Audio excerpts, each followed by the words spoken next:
ಸ್ತೋತ್ರವಾಗಲಿ. ದೇವರು ನೆನ್ನೆದ್ದ ಹಾಗೆ ಇವತ್ತಿರುವ ಹಾಗೆ ನಿತ್ಯ ನಿರಂತರ ನಡೆಯಾಗಿದ್ದಾನೆ. ಆಮೇನ್, ಹಲ್ಲೆಲೂಯಾ.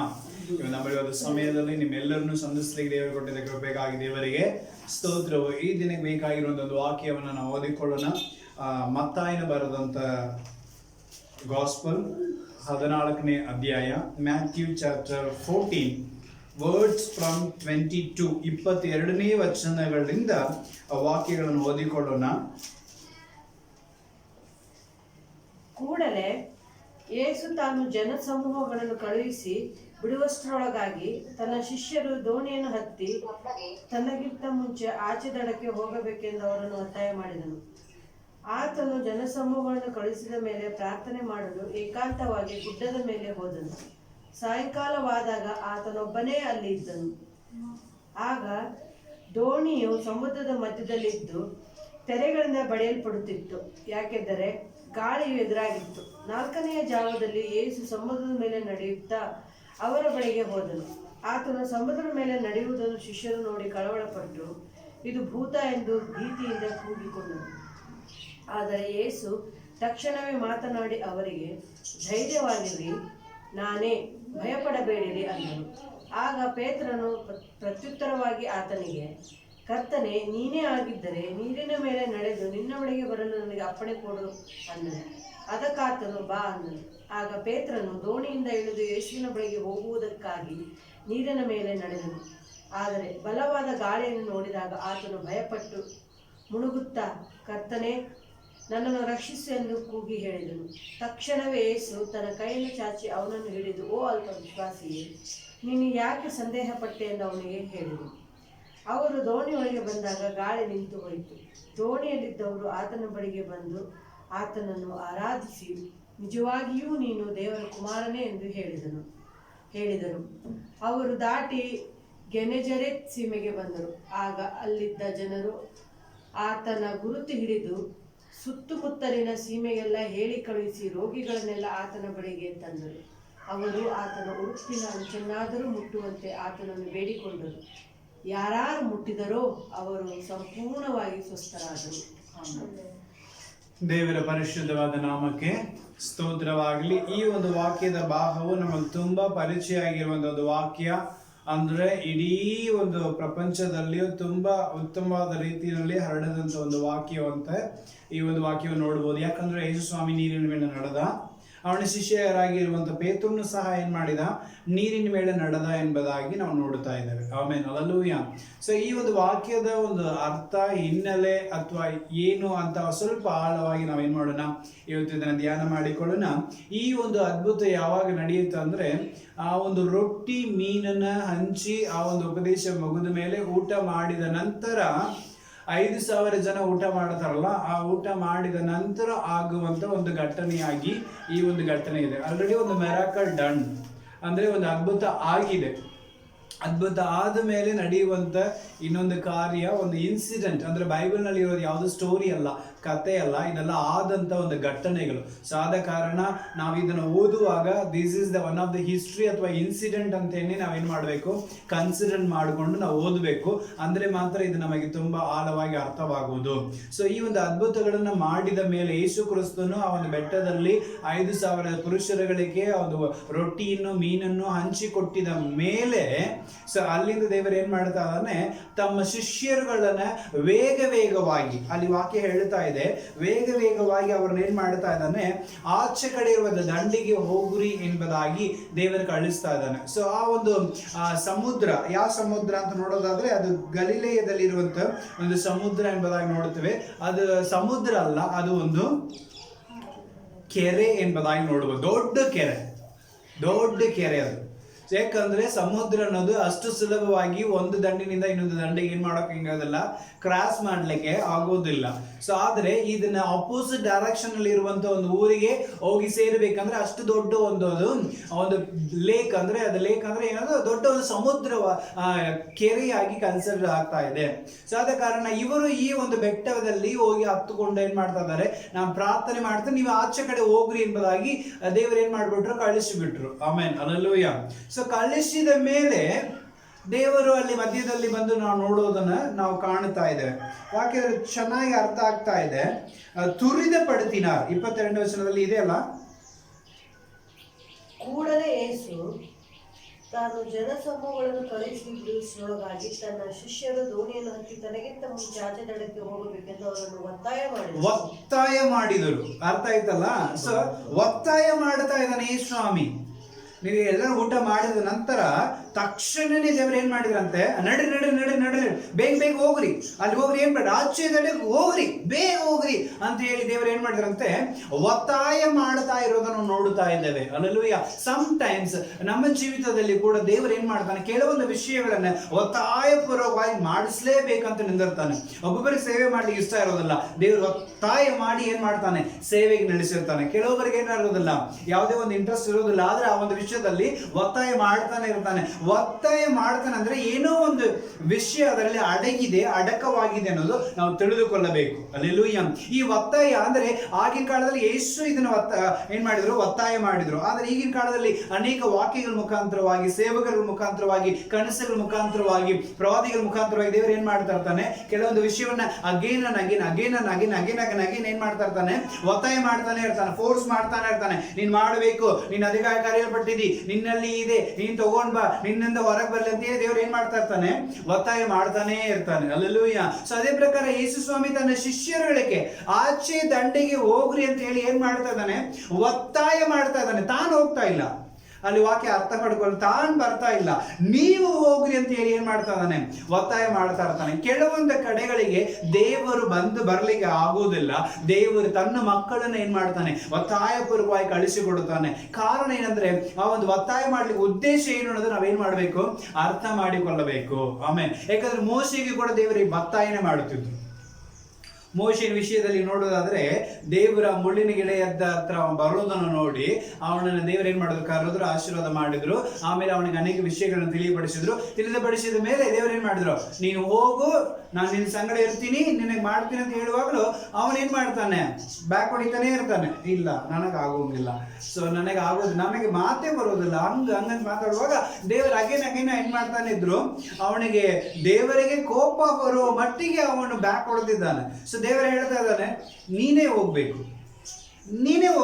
ಕೊನೆಗೂ ದೇವರು ಯಾರನ್ನ ಕಳಿಸಿದ್ರು, ಮೋಶೆಯನ್ನೇ ಕಳಿಸಿದ್ರು. ಸೊ ಒತ್ತಾಯ ಮಾಡುವಂತ ಕಾರಣ ಒಂದು ಇರಲೇಬೇಕು. ಯಾಕಂದ್ರೆ ನೆನ್ನೆ ಕೂಡ ಸೇವಕರು ಹೇಳಿದ ಪ್ರಕಾರ ಅವನು ನೀತಿಯನ್ನು ನೋಡಿ ಕೋಪ ಮಾಡಿಕೊಂಡ್ರು, ಆದರೆ ಆ ಕೋಪವನ್ನು ಹ್ಯಾಂಡಲ್ ಮಾಡುವಂತ ವಿಧಾನ ಗೊತ್ತಾಗ್ಲಿಲ್ಲ.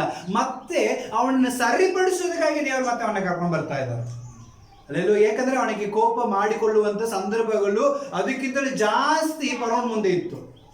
ಆದ್ರೆ ಅವಾಗೆಲ್ಲ ಎಷ್ಟು ಜ್ಞಾನವಾಗಿ ಅದನ್ನ ಏನ್ ಮಾಡ್ತಾ ಇದ್ದನು, ಅವನು ಹ್ಯಾಂಡಲ್ ಮಾಡ್ತಾ ಇದ್ರು. ಇಸ್ರಾಯೇಲ್ ಜನರು ಎಷ್ಟು ಮಟ್ಟಿಗೆ ಹಿಂತಿರುಗಿ ಬಿದ್ರು. ಆದ್ರೆ ಅವಾಗಲೆಲ್ಲ ಅವನು ಏನ್ ಮಾಡ್ತಿದ್ದ, ಕೋಪ ಮಾಡಿಕೊಳ್ಳದೆ ಜ್ಞಾನವಾಗಿ ಏನ್ ಮಾಡ್ತಿದ್ದ, ಹ್ಯಾಂಡಲ್ ಮಾಡ್ತಿದ್ದ. ಸೊ ದೇವರು ತನ್ನ ಮಕ್ಕಳನ್ನ ಸರಿಯಾದ ರೀತಿಯಲ್ಲಿ ನಡೆಸಬೇಕಾದ್ರೆ ದೇವರ ಚಿತ್ತ. ಅಲ್ಲೆಲ್ಲೂಯ್ಯ. ಅದಕ್ಕಾಗಿ ದೇವರು ಕೆಲವೊಂದು ವಿಷಯಗಳಲ್ಲಿ ನಮ್ಮನ್ನು ಏನ್ ಮಾಡ್ತಾ ಇರ್ತಾನೆ, ಒತ್ತಾಯ ಮಾಡ್ತಾ ಇರ್ತಾನೆ. ಅಲ್ಲೆಲ್ಲೂಯ್ಯ. ಸೊ ಯೇಸು ತನ್ನ ಶಿಷ್ಯರನ್ನ ಇಲ್ಲಿ ಏನ್ ಮಾಡ್ತಾ ಇದ್ದಾನೆ, ಒತ್ತಾಯ ಮಾಡಿ ನೀವೇನ್ ಮಾಡ್ರಿ, ಆ ಕಡೆ ಹೋಗ್ರಿ ಅಂತ ಹೇಳ್ತಾ ಇದ್ದಾನೆ. 23ನೇ ವಚನದಲ್ಲಿ ನೋಡೋದಾದ್ರೆ, ಆತನು ಎಲ್ಲಿ ಹೋಗ್ತಿದ್ದ, ಆತನು ಜನರ ಗುಂಪುಗಳನ್ನು ಕಳುಹಿಸಿ ಬಿಟ್ಟ ಮೇಲೆ ಪ್ರಾರ್ಥನೆ ಮಾಡುವುದಕ್ಕೆ ಏಕಾಂತವಾಗಿ ಬೆಟ್ಟವನ್ನು ಹತ್ತಿದನು. ಆಮೇಲೆ ಸೊ ಯೇಸು ಕ್ರಿಸ್ತನಿಗೆ ಒಂದು ಪ್ರೈವಸಿ ಬೇಕಾಗಿತ್ತು. ಅಲ್ಲಿ ಏಕೈಕ್ಯವಾಗಿ ಏನ್ ಮಾಡಬೇಕಾಗಿತ್ತು, ಪ್ರಾರ್ಥನೆ ಮಾಡಬೇಕಾಗಿತ್ತು. ಸೊ ಶಿಷ್ಯರೊಂದಿಗೆ ಇರುವಾಗ ಪ್ರಾರ್ಥನೆಯಲ್ಲಿ ಸಮಯವನ್ನು ಕಳೀಲಿಕ್ಕೆ ಆಗೋದಿಲ್ಲ.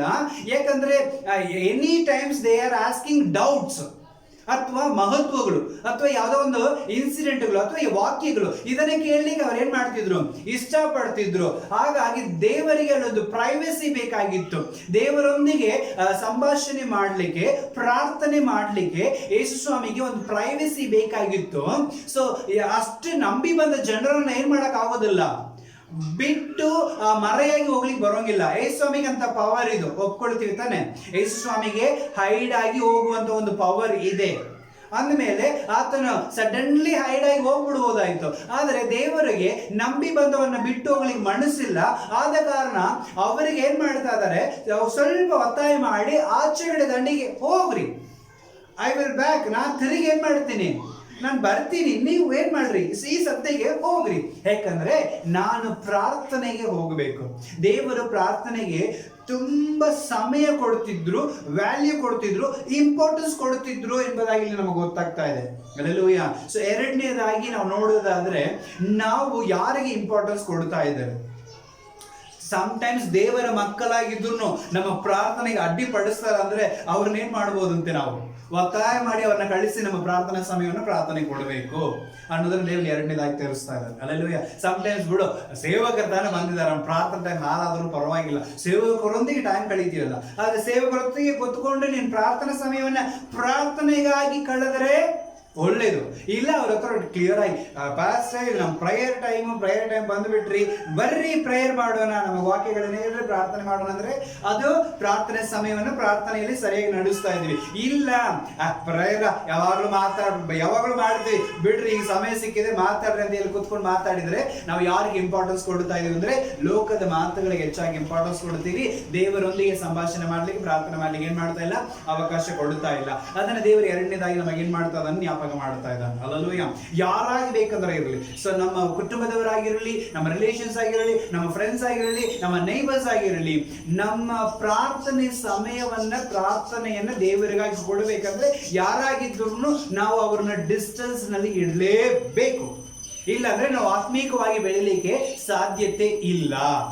ಅಲ್ಲೆಲ್ಲೂಯ್ಯ. ಯಾಕಂದ್ರೆ ಫಸ್ಟ್ ನಾವು ಇವರಿಗಾಗಿ ಅಡ್ಜಸ್ಟ್ ಆಗ್ತೀವಿ, ಆಮೇಲೆ ಅವ್ರಿಗೆ ಸಂಬಂಧಪಟ್ಟ ಇನ್ನೊಬ್ಬರಿಗಾಗಿ ಅಡ್ಜಸ್ಟ್ ಆಗ್ತೀವಿ, ಆಮೇಲೆ ಅವರಿಂದ ಇನ್ನೊಬ್ಬರಿಗೆ, ಹೀಗೆ ಅಡ್ಜಸ್ಟ್ಮೆಂಟ್ ನಲ್ಲೇ ಏನ್ ಮಾಡ್ಬಿಡುತ್ತೆ, ನಮ್ಮ ಜೀವನ ಹೋಗ್ಬಿಡುತ್ತೆ ಹೊರತು ದೇವರಿಗಾಗಿ ನಾವು ಅಡ್ಜಸ್ಟ್ ಆಗೋದೇ ಇಲ್ಲ. ಆಮೇಲೆ ಅಲ್ಲೆಲ್ಲೂಯ್ಯ. ಹಾಗಾಗಿ ದೇವರು ಏನ್ ಮಾಡಿದ್ರು, ತನಗೆ ಒಂದು ಪ್ರೈವಸಿ ಬೇಕಾಗಿತ್ತು ಪ್ರಾರ್ಥನೆ ಮಾಡ್ಲಿಕ್ಕೆ, ಬೇರೆ ಎದಕ್ಕೂ ಇಲ್ಲ. ನಿದ್ದೆ ಮಾಡ್ಲಿಕ್ಕಿಲ್ಲ. ಇವತ್ತು ಅನೇಕರು ಏನ್ ಮಾಡ್ತಾರೆ, ನಿದ್ದೆ ಮಾಡಬೇಕು, ನನಗೆ ಪ್ರೈವಸಿ ಬೇಕು ಅಂತ ಕೇಳ್ತಾರೆ. ಅಲ್ಲೆಲ್ಲೂಯ್ಯ. ಊಟ ಮಾಡಬೇಕು, ನನಗೆ ಪ್ರೈವಸಿ ಬೇಕು ಅಂತ ಕೇಳ್ತಾರೆ. ಅಲ್ಲೆಲ್ಲೂಯ್ಯ. ಸೊ ಇನ್ನು ನಾನು ಕೆಲಸ ಮಾಡಬೇಕು ಅಂದ್ರೆ ಈಗೆಲ್ಲ ವರ್ಕ್ ಫ್ರಮ್ ಹೋಮ್ ಅಲ್ಲ, ಹಂಗಾಗಿ ಗಲಾಟೆ ಜಾಸ್ತಿ ಇರುತ್ತೆ. ವರ್ಕ್ ಟೈಮ್ಸ್ ಅದು ವರ್ಕ್ ನಲ್ಲಿ ಕರೆಕ್ಟ್ ಆಗಿರಬೇಕು, ಸೊ ಹಾಗಾಗಿ ನಾನು ಡಿಸ್ಟರ್ಬ್ ಮಾಡಬೇಡಿ ಅಂತೇಳಿ ಆ ಒಂದು ವರ್ಕ್ ಏನ್ ಮಾಡ್ತೀವಿ, ಇಂಪಾರ್ಟೆನ್ಸ್ ಕೊಡ್ತೀವಿ, ಪ್ರೈವಸಿ ಎದುರು ನೋಡ್ತೀವಿ. ಇದಕ್ಕೆಲ್ಲ ಪ್ರೈವಸಿ ಎದುರು ನೋಡುವಂತ ನಾವುಗಳು ಪ್ರಾರ್ಥನೆಗೆ ಪ್ರೈವಸಿ ಎದುರು ನೋಡ್ಲೇಬೇಕು. ಪ್ರಾರ್ಥನೆ ಸಮಯ ಪ್ರಾರ್ಥನೆ ಅಂದ್ರೆ ದೇವರಿಗಾಗಿ ಪ್ರಾರ್ಥನೆ ಕೊಡ್ಲೇಬೇಕು. ಅದು ಯಾರಾಗಿದ್ರು ಒಂದು ಅವ್ರು ನಮ್ಮೊಂದಿಗೆ ಪ್ರಾರ್ಥನೆಯಲ್ಲಿ ಜಾಯಿನ್ ಆಗ್ತಾರೆ ಅಂದ್ರೆ ನೋ ಪ್ರಾಬ್ಲಮ್. ಆದ್ರೆ ನಮ್ಮೊಂದಿಗೆ ಅವ್ರ ಪ್ರಾರ್ಥನೆಗೆ ಅಡ್ಜಸ್ಟ್ ಆಗೋದಿಲ್ಲ ಅಂದ್ರೆ ಓಕೆ, ಐ ನೀಡ್ ಪ್ರೈವಸಿ, ನಾನು ಪ್ರಾರ್ಥನೆ ಮಾಡ್ಲಿಕ್ಕೆ ಹೋಗ್ತೀನಿ, ಸೊ ದಯವಿಟ್ಟು ಏನ್ ಮಾಡ್ರಿ, ನೀವು ನನ್ನನ್ನು ಡಿಸ್ಟರ್ಬ್ ಮಾಡದೇ ಇರ್ರಿ, ಅಥವಾ ಸ್ವಲ್ಪ ದೂರ ಇರ್ರಿ, ಅಥವಾ ನೀವು ಇಲ್ಲಿ ಕೊಡ್ತೀರಿ ಅಥವಾ ಅಲ್ಲಿ ಅಂತ ಹೇಳಿ ಅವರನ್ನ ದೂರ ಮಾಡೋದು ಏನು ತೊಂದರೆಗೂ ಅಲ್ಲ. ಬಿಕಾಸ್ ಯೇಸು ಸ್ವಾಮಿನೇ ತನ್ನ ಶಿಷ್ಯರುಗಳನ್ನ ಏನ್ ಮಾಡಿದಾನೆ, ದೂರ ಕಳಿಸಿದ್ದಾನೆ. ನೋಡ್ರಿ, ದೇವರ ಮಕ್ಕಳಂದ್ರೆ ಮಾತ್ರ ಏನು ಅವರು ಆತ್ಮೀಕವಾಗಿ ಬೆಳಿಲಿಕ್ಕೆ ಸಪೋರ್ಟ್ ಮಾಡ್ತಾರೆ ಅಂತ ಹೇಳಲಿಕ್ಕೆ ಆಗೋಗಿಲ್ಲ. ಅಲ್ಲೆಲ್ಲೂಯ್ಯ. ಅವರು ಕೂಡ, ಯಾಕಂದ್ರೆ ಶಿಷ್ಯರುಗಳು ಅನೇಕ ಕಡೆಗಳಲ್ಲಿ ನೋಡ್ತಾ ಇರ್ತೇವೆ. ಕೊನೆಯ ಪ್ರಾರ್ಥನೆ ಗೆತ್ಸೆಮನೆ ತೋಟದ ಪ್ರಾರ್ಥನೆಯಲ್ಲಿ ಕೂಡ ಹೋಗುವಾಗ ಯೇಸು ಏನ್ ಮಾಡಿದ್ರು, ಅವ್ರನ್ನ ಒಂದು ಕಡೆ ಬಿಟ್ಟು ಒಂದು ಕಲ್ಲು ತಗೊಂಡು ಎಸೆದ್ರೆ ಅದು ಎಷ್ಟು ದೂರ ಹೋಗುತ್ತೆ ಅಷ್ಟು ದೂರದಲ್ಲಿ ಹೋಗಿ ಕೂತ್ಕೊಂಡು ಪ್ರೇಯರ್ ಮಾಡಿದ್ರು. ಸೊ ದೇವರು ಪ್ರಾರ್ಥನೆಗೆ ತುಂಬಾ ಪ್ರೈವಸಿಯಾಗಿ ಮಾಡುವಂತ ಪ್ರಾರ್ಥನೆಗೆ ಹೆಚ್ಚಿನ ಇಂಪಾರ್ಟೆನ್ಸ್ ಕೊಡುತ್ತಿದ್ರು ಎಂಬುದಾಗಿ ನೋಡ್ತಾ ಇದ್ದಾರೆ.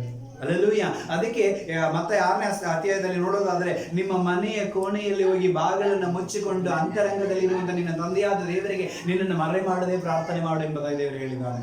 ಹಲ್ಲೆಲೂಯಾ. ಪ್ರಾರ್ಥನೆಗೆ ಪ್ರೈವಸಿ ತುಂಬಾ ಇಂಪಾರ್ಟೆನ್ಸ್ ಪ್ರಿಯರು. ಹಲ್ಲೆಲೂಯಾ. ಸೊ ಆ ಒಂದು ಪ್ರೈವಸಿ ಪ್ರಾರ್ಥನೆ ಯೇಸು ಸ್ವಾಮಿ ಮಾಡುತ್ತಿದ್ದ. ಇಡೀ ರಾತ್ರಿ ಗುಡ್ಡವನ್ನು ಹತ್ತಿ ಆತನ ಏನ್ ಮಾಡ್ತಿದ್ದಂತೆ, ಪ್ರಾರ್ಥನೆ ಮಾಡ್ತಿದ್ದನು. ಹಲ್ಲೆಲೂಯಾ. ಸೊ ಹಾಗಾಗಿ ಫಸ್ಟ್ ದೇವರು ನಮ್ಮನ್ನ ಏನ್ ಮಾಡ್ತಾನೆ, ಒತ್ತಾಯ ಮಾಡ್ತಾನೆ. ಒತ್ತಾಯ ಮಾಡ್ಲಿಕ್ಕೆ ಉದ್ದೇಶ ಏನಂದ್ರೆ, ನಮ್ಮಲ್ಲಿರುವಂತಹ ತಾಲಂತುಗಳನ್ನ ಜ್ಞಾನವಾಗಿ ಹೊರಗೆ ತರಬೇಕು ಒಂದು. ಎರಡನೇದಾಗಿ ದೇವರು ತನ್ನ ಒಂದು ಪ್ರೈವಸಿಗೋಸ್ಕರ ಒತ್ತಾಯ ಮಾಡ್ತಾ ಇದ್ದಾನೆ. ಹಲ್ಲೆಲೂಯಾ. ಅಂದ್ರೆ ಪ್ರಾರ್ಥನೆಗೆ ನಾವೇನ್ ಮಾಡ್ಬೇಕು, ಇನ್ನೊಬ್ಬರನ್ನ ಒತ್ತಾಯ ಮಾಡಿ ದೂರ ಮಾಡಿದ್ರು ತೊಂದರೆವಿಲ್ಲ. ನಾವು ಆತ್ಮೀಕವಾಗಿ ಬೆಳಿಲಿಕ್ಕೆ, ಪ್ರೈವಸಿ, ದೇವರೊಂದಿಗೆ ಪ್ರೈವಸಿಯಾಗಿ ಇರಲಿಕ್ಕೆ ಸಮಯವನ್ನು ನಾವೇನ್ ಮಾಡ್ಬೇಕು, ಉಂಟು ಮಾಡಿಕೊಂಡು ಆತನ ಸಮ್ಮುಖದಲ್ಲಿ ಇರಬೇಕು. ಹಲ್ಲೆಲೂಯಾ. ಸೊ ಇದು 2 ಕಾರ್ಯಗಳು ಇಲ್ಲಿ ನಾವು ನೋಡ್ತೇವೆ. 3ನೇದಾಗಿ ನಾವು ನೋಡೋದಾದ್ರೆ 24ನೇ ವಚನ. ಅಷ್ಟರಲ್ಲಿ ದೋಣಿಯು ಭೂಮಿಗೆ ಬಹು ದೂರ ಹೋಗಿತ್ತು ಮತ್ತು ಎದುರುಗಾಳಿ ಬೀಸುತ್ತದರಿಂದ ತೆರೆಗಳ ಬಡಿತಕ್ಕೆ ಸಿಕ್ಕಿ ಒದ್ದಾಡುತ್ತಿತ್ತು. ಆಮೆನ್. 3ನೇದಾಗಿ ಯೇಸು ಸ್ವಾಮಿನ ಬಿಟ್ಟು ಹೋಗ್ತಾ ಇದ್ದಾರೆ ಅವರು. ಹಾಗಾಗಿ ಅವ್ರು ಏನ್ ಮಾಡ್ತಿದ್ರು, ಎದುರುಗಾಳಿಗೆ ಸಿಕ್ಕಿ ಒದ್ದಾಡ್ತಿದ್ರು ಎಂಬುದಾಗಿ ನೋಡುತ್ತಾ ಇದ್ದೇವೆ. ಆಮೆನ್. ಹಲ್ಲೆಲೂಯಾ. 3rd ಥಿಂಗ್, ಏನೇ ಬಂದ್ರು ಯೇಸುವನ್ನು ಬಿಟ್ಟು ಹೋಗಬಾರದು. ಆಮೇಲೆ ಅಲ್ಲೆಲ್ಲ ದೇವರನ್ನ ಬಿಟ್ಟು ಹೋದ್ರೆ ಒದ್ದಾಡ್ತೀವಿ. ಆಮೇಲೆ ಅಲ್ಲೆಲ್ಲೂಯ್ಯ. ಅವ್ರು ನೋಡ್ರಿ ಯೇಸು ಸ್ವಾಮಿ ಏನ್ ಮಾಡಿದ್ರು, ನೀವು ಹೋಗ್ರಿ ನಾ ಬರ್ತೀನಿ ಅಂದ ತಕ್ಷಣ ಅವ್ರ ದೋಣಿನ ಹತ್ತಿದ್ರು, ಹೋಗ್ತಾ ಇದ್ದಾರೆ. ಭೂಮಿನ ಬಿಟ್ಟು ತುಂಬಾ ದೂರ, ಅಂದ್ರೆ ಆ ಒಂದು ಕೆರೆಯ ದಂಡನ ಬಿಟ್ಟು ತುಂಬಾ ದೂರ ಹೋದ ಮೇಲೆ ಅಲ್ಲಿ ಏನ್ ಬರ್ತಾ ಇದಂತೆ, ಗಾಳಿ, ಎದುರು ಗಾಳಿ ಬರ್ತಾ ಇದೆ. ಅಂದ್ರೆ ನಾವು ವಾಹನದಲ್ಲಿ ಹೋಗ್ತಾ ಇರುವಾಗ ಎದುರಿಗೆ ಗಾಳಿ ಬಂದ್ರೆ ಗಾಡಿ ಫೋರ್ಸ್ ಏನಾಗತ್ತ, ಸಾಧಾರಣವಾಗಿ ರೋಡ್ ನಲ್ಲಿ ಹೋಗುವಂತ ಗಾಡಿನೇ ತಗೊಳ್ಳೋಣ, ಒಂದು 2 ವೀಲರ್ ತಗೊಳ್ಳೋಣ, ನಾವು ಹೋಗ್ತಾ ಇದೀವಿ, ಎದುರಿಗೆ ಗಾಳಿ ತುಂಬಾ ಜೋರಾಗಿ ಬೀಸ್ತಾ ಇದೆ ಅಂದ್ರೆ ನಮ್ ಗಾಡಿ ಏನಾಗತ್ತೆ, ಶೇಕ್ ಆಗತ್ತೆ. ಇನ್ನು ಸ್ವಲ್ಪ ನಾವೆಲ್ಲ ತೆಲ್ಲಗೆ ಕಂಟ್ರೋಲ್ ಮಾಡ್ಲಿಕ್ಕೆ ಆಗೋದಿಲ್ಲ. ಗಾಡಿ ಸ್ವಲ್ಪ ಒಳ್ಳಿದೆ 100cc ಗಾಡಿಗಳಿತ್ತಂದ್ರೆ ಅದು ಒಳ್ಳೆ ವಾಪಸ್ ಹಿಂದಕ್ಕೆ ಬರ್ಲಿಕ್ಕೆ ಟ್ರೈ ಮಾಡ್ತಾ ಇರತ್ತೆ. ಕಂಟ್ರೋಲ್ ಮಾಡೋದು ತುಂಬಾ ಕಷ್ಟವಾಗತ್ತೆ. ಸೊ ಆದ್ರೆ ಇದು ನೋಡ್ರಿ, ಇದು ಸಮುದ್ರ. ರೋಡ್ ನಲ್ಲಿ ಹ್ಯಾಂಡಲ್ ನಮ್ ಕೈಗಿರುತ್ತೆ, ಅದರಲ್ಲಿಯೇ ನಾವು ನಮ್ಮನ್ನು ಕಂಟ್ರೋಲ್ ಮಾಡ್ಲಿಕ್ಕೆ ಆಗುತ್ತೆ. ಇದು ಸಮುದ್ರ ಅಂದ್ರೆ ನೀರಂದ್ರೆ ಗಾಳಿ ಆ ಕಡೆ ಹೋದ ಆ ಕಡೆ ಫೋರ್ಸ್ ಆಗಿ ಅಲೆ ಹೇಳುತ್ತೆ. ಅದು ಸಾಧ್ಯ ಅಂದ್ರೆ ಆ ಒಂದು ದೋಣಿನ ಏನ್ ಮಾಡ್ಬಿಡುತ್ತೆ ಅಂದ್ರೆ ಪಲ್ಟಿ ಉಲ್ಟಾ ಮಾಡಿ ಹಾಕುವಂತ ಚಾನ್ಸಸ್ಗಳು ಜಾಸ್ತಿ ಇದೆ. ಸೊ ಅಂತ ಒಂದು ಎದುರು ಗಾಳಿಯಲ್ಲಿ ಸಿಕ್ಕಾಕೊಂಡು ಒದ್ದಾಡ್ತಾ ಇದ್ದಾರೆ. ವಾಕ್ಯ ಹೇಳ್ತಾ ಇದೆ, ಒದ್ದಾಡ್ತಾ ಇದ್ದಾರೆ ಅಂದ್ರೆ ಪ್ರಯತ್ನ ಮಾಡ್ತಾ ಇದ್ದಾರೆ. ತಪ್ಪಿಸ್ಕೊಂಡು ಬರ್ಲಿಕ್ಕೆ ಏನ್ ಮಾಡಿದ್ದಾರೆ ಅವರು, ಪ್ರಯತ್ನ ಮಾಡಿ ಮಾಡಿ ಮಾಡಿ ಮಾಡಿ ಮಾಡಿ ಮಾಡಿ ಒದ್ದಾಡ್ತಾ ಇದ್ದಾರೆ. ಹಲ್ಲೆಲೂಯಾ. ಸೊ ಮೂರನೇದಾಗಿ ನಾವು ನೋಡೋದಾದ್ರೆ, ಯಾವಾಗ ನಾವು ಯೇಸುವನ್ನ ಬಿಟ್ಟು ನಾವು ಈ ಲೋಕದ ಅಂದ್ರೆ ಭೂಮಿಗೆ ತುಂಬಾ ದೂರ ಹೋಗಿತ್ತು, ಹಲ್ಲೆಲೂಯಾ, ದಂಡಿನಿಂದ ತುಂಬಾ ದೂರ ಹೋಗಿತ್ತು, ದೇವರನ್ನ ಬಿಟ್ಟು ನಾವು ತುಂಬಾ ದೂರ ಹೋಗ್ತೀವೋ, ಆವಾಗ ಈ ಲೋಕದಲ್ಲಿ ಇರುವಂತ ಎದುರು ಗಾಳಿಯಾಗಿರುವಂತಹ ಅನೇಕ ಕಾರ್ಯಗಳಲ್ಲಿ ಸಿಕ್ಕಾಕೊಂಡು ನಾವು ಏನ್ ಮಾಡ್ಬೇಕಾಗತ್ತೆ, ಒದ್ದಾಡ್ಬೇಕಾಗತ್ತೆ. Amen, hallelujah. ಸೊ ಆದ ಕಾರಣ ಇಂತಹ ಸಿಚುವೇಶನ್ಗೆ ನಾವು ಏನ್ ಮಾಡಬಾರದು, ಡಬ್ಬಲ್ ಪಡಬಾರದು. ಆಮೆನ್. ದೇವರನ್ನ ಬಿಟ್ಟು ಹೋದ್ರೆ ಒದ್ದಾಡ್ತೇವೆ. ಸೊ ಆಗ ಒಂದು ಇನ್ಸಿಡೆಂಟ್ ನಡೀತಾ ಇದೆ 26ನೇ ವಚನದಲ್ಲಿ, 25ನೇ ವಚನದಲ್ಲಿ. ರಾತ್ರಿಯ 4ನೇ ಜಾವದಲ್ಲಿ ಯೇಸು ಸಮುದ್ರದ ಮೇಲೆ ನಡೆದು, ರಾತ್ರಿಯ 4ನೇ ಜಾವದಲ್ಲಿ ಯೇಸು ಸಮುದ್ರದ ಮೇಲೆ ನಡೆದು ಅವರ ಕಡೆಗೆ ಬಂದನು. Amen, hallelujah. ಆದ್ರೆ ಇಲ್ಲಿ ನಾವು ನೋಡ್ತಾ ಇದ್ದೇವೆ, ಎದುರುಗಾಲಿ ಹಂಗೆ ಐತಿ, ಸಮುದ್ರದ ನೀರು ಹಂಗೆ ಐತಿ. ಆದ್ರೆ ಇವರಿಗಿಂತ ಮುಂಚಿತವಾಗಿ ಯೇಸು ಸ್ವಾಮಿ ಸಮುದ್ರದ ದಂಡಿಗೆ ಬಂದು ನಿಂತಿದ್ದಾನೆ. ಆಮೇಲೆ ಅರ್ಥ ಆಗ್ತಾ ಇದೆಯಲ್ಲ. ಸೊ ಗಾಳಿ, ಬಿರುಗಾಳಿ ಬಂದಿದೆ, ಎದುರುಗಾಳಿ ಬಂದಿದೆ, ಆದರೆ ಆ ಸಮುದ್ರದ ಮಧ್ಯದಲ್ಲಿ ಯಾರು ಬಂದು ನಿಂತಿದ್ದಾರೆ? ವಿತೌಟ್ ಯಾವುದೇ ಎಕ್ವಿಪ್ಮೆಂಟ್ಸ್ ಇಲ್ಲದೆ, ದೋಣಿ ಇಲ್ಲದೆ, ಯಾವುದೇ ಇಲ್ಲದೆ ಸಮುದ್ರದ ಮೇಲೆ ನಡ್ಕೊಂಡು ಬರ್ತಾ ಇದೆ. ಆದರೆ ಆ ಗಾಳಿ ಯೇಸು ಸ್ವಾಮಿನ ಏನ್ ಮಾಡ್ಲಿಲ್ಲ, ಏನು ಮಾಡ್ಲಿಲ್ಲ. ಹಲ್ಲೆಲೂಯಾ. ಸೊ ದೇವರು ಶಿಷ್ಯರುಗಳನ್ನ ಒತ್ತಾಯ ಮಾಡಿ ಕಳಿಸ್ಲಿಕ್ಕೆ ಇನ್ನೊಂದು ಕಾರಣ ಏನಂದ್ರೆ, ಅವರಲ್ಲಿ ಇರುವಂತ ನಂಬಿಕೆಯನ್ನು ಪರೀಕ್ಷೆ ಮಾಡ್ಲಿಕ್ಕಾಗಿಯೇ. Amen, hallelujah. ಸಮ್ಟೈಮ್ಸ್ ದೇವರನ್ನ ಬಿಟ್ಟು ನಾವು ದೂರ ಹೋಗುವಂತ ಸಂದರ್ಭಗಳು ಬಂದಾಗಲೂ ನಾವು ಬಿಡದೇ ಹೋಗಿ ದೇವರನ್ನ ಗಟ್ಟಿಯಾಗಿ ಹಿಡಿದುಕೊಂಡ್ರೆ ಎದುರುಗಾಳಿ ನಮ್ಮನ್ನ ಏನು ಮಾಡೋಂಗಿಲ್ಲ. ಆದರೆ ನಾವು ದೇವರನ್ನ ಬಿಟ್ಟು ತುಂಬಾ ದೂರ ಹೋಗ್ಬಿಟ್ರೆ, ಎದುರುಗಾಳಿಯಲ್ಲಿ ಸಿಕ್ಕಾಕೊಂಡ್ರೆ ಆ ಎದುರುಗಾಳಿಯಲ್ಲಿ ತುಂಬಾ ಒದ್ದಾಡಬೇಕಾಗತ್ತೆ. ಹಲ್ಲೆಲೂಯಾ. ಆದ್ರೆ ದೇವರಿಗೆ ಅದು ಏನು ಮಾಡ್ಲಿಲ್ಲ. ಯಾಕಂದ್ರೆ ನೀರಿನ ವಿಷಯದಲ್ಲಿ ನೋಡೋದಾದ್ರೆ, ನೀರು ದೇವರ ಮಾತನ್ನ ಕೇಳ್ತಾ ಇದೆ. ಕರೆಕ್ಟಾ? 1, 2 ಸುಮಾರು ಕಡೆಯಲ್ಲಿ ನೋಡ್ತಾ ಇದ್ದೀವಿ. ಫಸ್ಟ್ ಈ ಜಗತ್ತನ್ನು ಉಂಟು ಮಾಡುವಾಗಲೇ ಪರಿಶುದ್ಧಾತ್ಮನಾಗಿರುವಂತ ದೇವರು ಆ ಜಲರಾಶಿಯ ಮಧ್ಯದಲ್ಲಿ ಸಂಚರಿಸುತ್ತಾ ಇದ್ದಾನೆ ಎಂಬುದಾಗಿದೆ. ಹಲ್ಲೆಲೂಯಾ. ಸೊ ದೇವರು ಅವಾಗಲೇ ಆ ನೀರಿನ ಮೇಲೆ ಏನ್ ಮಾಡ್ತಿದ್ದ, ಅವನು ಅಡ್ಡಾಡ್ತಾ ಸಂಚರಿಸ್ತಾ ಇದ್ದನು ಎಂಬುದಾಗಿ ನಮಗೆ ಗೊತ್ತಾಗ್ತಾ ಇದೆ. ಹಲ್ಲೆಲೂಯಾ. ಅದನ್ನು ಬಿಟ್ಟಿದ ಮೇಲೆ ಇನ್ನೊಂದು ಕಡೆ ಮೋಶೆ ಕುಡಿಯುವ ನೀರಿಗಾಗಿ ಒದ್ದಾಡುವಾಗ ಬಂಡೆಯನ್ನು ಹೊಡೆದ ತಕ್ಷಣ ಬಂಡೆ ಒಳಗಿಂದ ದೇವರು ಏನ್ ಮಾಡಿದ್ರು, ನೀರನ್ನು ಕೊಟ್ಟರು. ಅಂದ್ರೆ ನೀರು ದೇವರ ಮಾತನ್ನ ಕೇಳತ್ತೆ. ಎಂತ ಸ್ಥಿತಿಯಲ್ಲಿಯೋ ನೀರಿನ ಮಾತನ್ನ, ಕಹಿಯಾಗಿರುವಂತ ನೀರು ಕೂಡ ದೇವರು ಏನ್ ಮಾಡಿದ್ರಂತೆ, ಸಿಹಿಯಾಗಿ ಮಾಡಿದ್ರು. ಆಮೇಲೆ ಇಸ್ರಾಯೇಲ್ ಜನರು ಕೆಂಪು ಸಮುದ್ರವನ್ನು ದಾಟಿ ಬರುವಾಗ ಏನ್ ಮಾಡಿದ್ರು, ಇಬ್ಬಾಗ ಮಾಡಿ ಆ ಒಂದು ನೀರು ಗೋಡೆ ತರ ನಿಂತುಕೊಂಡಿತ್ತು. ಅದೇ ಪ್ರಕಾರ ಯೋರ್ದಾನ ದಾಟುವಾಗ ಏನ್ ಮಾಡ್ತು, ಕೆಳಗಿನ ನೀರು ಹರಿತಿತ್ತು, ಮೇಲಿನ ನೀರು ಗೋಡೆ ತರ ನಿಂತು ಬಿಡುತ್ತೆ ಎಂಬುದಾಗಿ ನೋಡ್ತೀವಿ. ಸೊ ಈ ರೀತಿ ದೇವರು ನೀರಿನ ಮುಖಾಂತರವಾಗಿ ಮಾಡಿದ ಅದ್ಭುತಗಳು ಅನೇಕವಾಗಿದೆ ಬೈಬಲ್ ನಲ್ಲಿ. Amen, hallelujah. ಯಾಕಂದ್ರೆ ನೀರು ದೇವರಿಗೆ ಅಷ್ಟು ವ್ಯತೀತವಾಗಿದೆ. ಅಂದ್ರೆ ನೀರಿನಲ್ಲಿ ಒಂದು ಏನಿದೆ, ಅದು ಕ್ಲಿಯರ್ನೆಸ್ ಇದೆ. ಶುದ್ಧತೆಗಾಗಿ ಉಪಯೋಗಿಸುವುದು ನೀರು. Amen, hallelujah.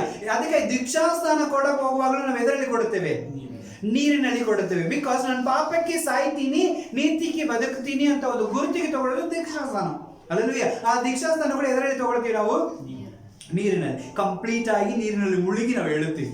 ಅಂದ್ರೆ ನೀರು ಎಷ್ಟು ಮಟ್ಟಿಗೆ ಪವಿತ್ರತೆಯನ್ನು ತೋರಿಸ್ತಾ ಇದೆ. ಆಮೇಲೆ ಅಲ್ವೇ ನೀರಿಗೂ ದೇವರಿಗೂ ಎಷ್ಟು ಅಟ್ಯಾಚ್ಮೆಂಟ್ಗಳಿದೆ ಅಂತ ನಮಗೆ ಗೊತ್ತಾಗ್ತಾ ಇದೆ. ಅಲ್ಲೂಯ್ಯ. ಹಾಗಾಗಿ ಅವರು ನೀರಿನ ಮೇಲೆ ಆರಾಮಾಗಿ ಏನ್ ಮಾಡ್ತಿದ್ರು, ನಡೆದು ಬರ್ತಾ ಇದ್ದಾರೆ. ಅಲ್ಲೆಲೂಯ್ಯ. ಅಲ್ಲಿ ಆದ್ರೆ ಇವರು ಅದೇ ನೀರಿನಲ್ಲಿದ್ದಾರೆ. ಅದೇ ನೀರಿನಲ್ಲಿರುವಾಗ ಎದುರುಗಾಳಿಯಿಂದ ಇವರು ಏನ್ ಮಾಡ್ತಾ ಇದ್ದಾರೆ, ಒದ್ದಾಡ್ತಾ ಇದ್ದಾರೆ. ಆದ್ರೆ ಅದೇ ನೀರು ಯೇಸುವಿಗೆ ದಾರಿ ಮಾಡಿಕೊಡ್ತಾ ಇದೆ ನಡ್ಕೊಂಡು ಬರ್ಲಿಕ್ಕೆ. ಆಮೇಲೆ ಹಲ್ಲೆಲೂಯಾ. ಸೊ ಇದನ್ನ ನಾವು ತುಂಬಾ ಚೆನ್ನಾಗಿ ಆಳವಾಗಿ ಅರ್ಥ ಮಾಡೋದಾದ್ರೆ, ಯೇಸು ನಮ್ಮ ಸಂಗಡ ಇದ್ದಾಗ ಆ ಬಿರುಗಾಳಿ ಬಂದು ನಾವು ನೀರ್ ಮೇಲೆ ಇದ್ರು ನಮಗೆ ಏನು ತೊಂದರೆವಿಲ್ಲ. ಯೇಸು ನಮ್ಮಲ್ಲಿ ಇಲ್ಲ ಅಂದ್ರೆ ಮಾತ್ರ ಎಲ್ಲಾ ಕನ್ಫ್ಯೂಷನ್ಸ್, ಎಲ್ಲ ಒದ್ದಾಟಗಳು ಬರೋದು. ಆಮೇಲೆ ಹಲ್ಲೆಲೂಯಾ. ಸೊ ಇಲ್ಲಿ ನಾವು ನೋಡ್ತಾ ಇರುವಾಗ ಆ ಶಿಷ್ಯರುಗಳು ತುಂಬಾ ಒದ್ದಾಡುವ ಯೇಸುಸ್ವಾಮಿ ನಡ್ಕೊಂಡು ಬರೋದು ನೋಡಿ. ಈಗ ಯೇಸುಸ್ವಾಮಿಗೆ ಏನಂತ ಹೇಳ್ತಾ ಇದಾರೆ ಅವರು, ಸಮುದ್ರದ ಮೇಲೆ ನಡೆಯುವ ಆತನನ್ನು ಶಿಷ್ಯರು ನೋಡಿ ಭೂತವೆಂದು ತತ್ತರಿಸಿ. Amen hallelujah. ನೋಡ್ರಿ, ಆ ಒಂದು ಭಯದ ಸಿಚುವೇಶನ್, ಆ ಒಂದು ವಾತಾವರಣ, ಆ ಒಂದು ಒದ್ದಾಟಗಳು ಯೇಸು ಸ್ವಾಮಿನ ಯಾವ ರೀತಿ ಮಾತಾಡ್ತಾ ಇದ್ದಾರೆ ಅವರು, ಅಯ್ಯೋ ಯಾವ್ದೋ ಭೂತ ಬರ್ತಾ ಇದೆ. ಇದೇ ಶಿಷ್ಯರುಗಳು ಮತ್ತಾಯಿ 8ನೇ ಅಧ್ಯಾಯದಲ್ಲಿ 27ನೇ ವಚನದಲ್ಲಿ ಏನಂತ ಹೇಳಿದ್ರು, ಮ್ಯಾಥ್ಯೂ ಚಾಪ್ಟರ್ 8 ವರ್ಡ್ಸ್ 27 ನಲ್ಲಿ ಏನಂದ್ರು,